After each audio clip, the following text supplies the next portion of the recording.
Hi, I'm Shane with MasterDiver. I would like to review how we train for the first part of a neurological exam, mental status, to evaluate for possible dive-related injuries.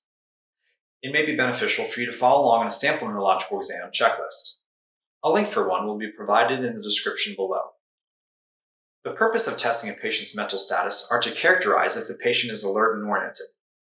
This begins with your first interaction with the patient. You should begin by questioning the diver regarding their recent dive profile. Questions such as, what was the depth of the dive? What was the bottom time? What dive rig did they use? What type of work was performed? Did anything unusual occur during or after the dive? How many dives has the patient made in the last 24 hours? Have they ever had a dive injury before? If symptoms are present, when was the onset? Has any pain increased or decreased in intensity?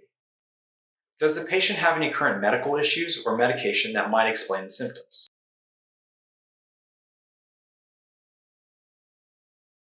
If you have the training to understand the reason behind some of these questions, that's great. If not, that's okay. Remember, you're trying to gather as much relevant information as possible in order to pass on to medical professionals. It is important to determine if the patient knows the time and place, can recognize familiar people, and understand what's happening.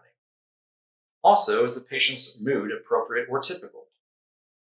Next, the examiner may determine if the patient's memory is intact.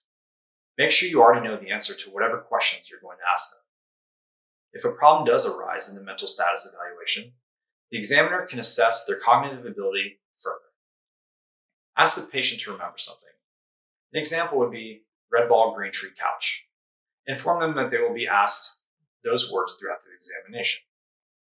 The patient should also be asked to spell a word, such as world, backwards. And they should also be able to perform some sort of basic arithmetic.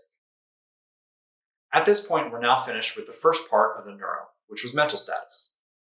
Readdress any previously found abnormalities, as appropriate, as well as your memory test from the exam. Now that you have all that information, let's go ahead and see it in action.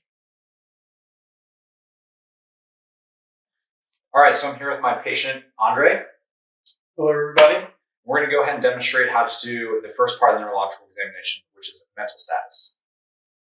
Okay, Andre, I'm going to give you 3 words, and I'd like for you to remember them and repeat them back to me, okay? We're going to continue to cover this throughout the examination.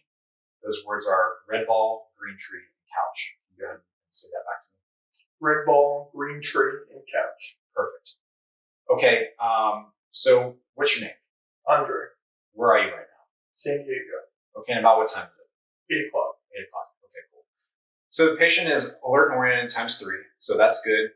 He has good mood, and he doesn't seem to be acting any differently than he normally does. So we're going to go ahead and move into the second part of the questions. Okay, who's the first president of the United States? George Washington. And who's the current president of the United States? Joe Biden. Okay. If I gave you 2 quarters and a nickel, how much is that? 55 cents. And if I gave you a dime, how much would you have now? 65 cents. Okay, awesome. Can you spell the word world for me backwards? DLROW. Okay, perfect. And then what were those 3 words that I wanted you to remember? Red ball, green tree, and couch. Okay, perfect. So if there's any other abnormalities, you can go ahead and ask them more in-depth questions, but that's good for now. And we have finished mental status, and our next part is going to be coordination. And then just remember, if you found this video to be helpful, please give us a thumbs up, share, subscribe, so that we can continue to provide you with content.